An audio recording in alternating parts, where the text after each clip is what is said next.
ایک شرابی نوجوان تھا، گنہگار تھا، بدکار تھا، سیاکار تھا، اتنا تھا کہ اس نے ساری زندگی اپنے کریم رب کی ذات کو ایک سجدہ بھی نہیں کیا تھا۔ جب موت کا وقت قریب آیا تو اس نے اپنا سر اپنی ماں کی گود میں رکھا، اپنا سر ماں کی گود میں رکھ کر کہنے لگا، ماں ساری زندگی میں نے گناہوں میں گزاری ہے، ساری زندگی میں نے شراب پیتے ہوئے گزاری ہے، ساری زندگی میں نے اللہ کی نافرمانی کرنے میں گزاری ہے، ساری زندگی میری برباد ہو گئی ہے نادانی کی وجہ سے۔ ماں میرا موت کا وقت قریب ہے، میں مر گیا تو اپنے مرشد کے پاس جانا، سفارش کرانا کہ وہ میرا جنازہ آ کے خود ہی پڑھائے گا۔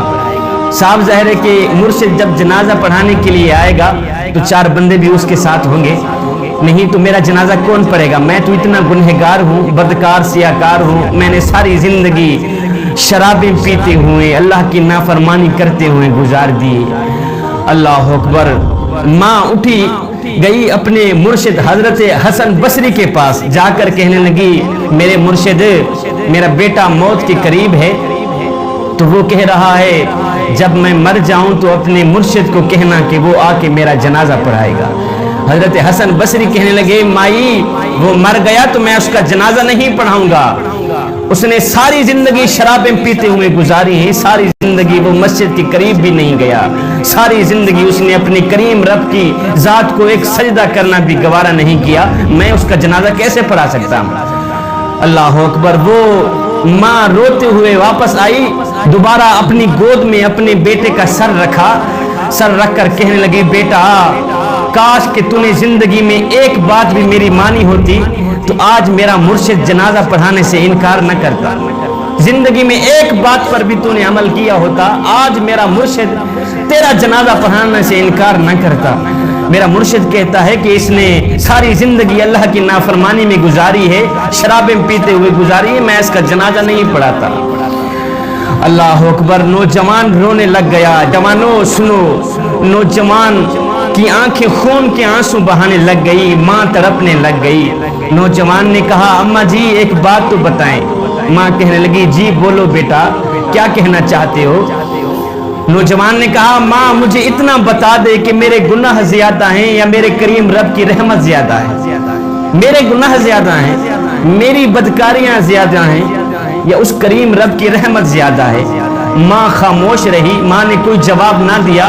اس کے بعد بیٹا رو کر کہنے لگا، ماں مجھے ایک بات تو بتا دے، اگر ایک لمحے کے لیے تجھے میرا کریم رب مہلت دے دے، تجھے میرا اللہ مہلت دے دے، اے گنہگار کی ماں، اگر تو چاہے تو اس گنہگار بیٹے کو جنت میں بھیج دے، اگر تو چاہے تو اس کو جہنم میں بھیج دے، اگر ایک لمحے کے لیے میرا اللہ تجھے مہلت دے بھی دے تو مجھے کہاں ڈالے گی؟ جنت میں ڈالے گی یا جہنم میں پھینک دے گی؟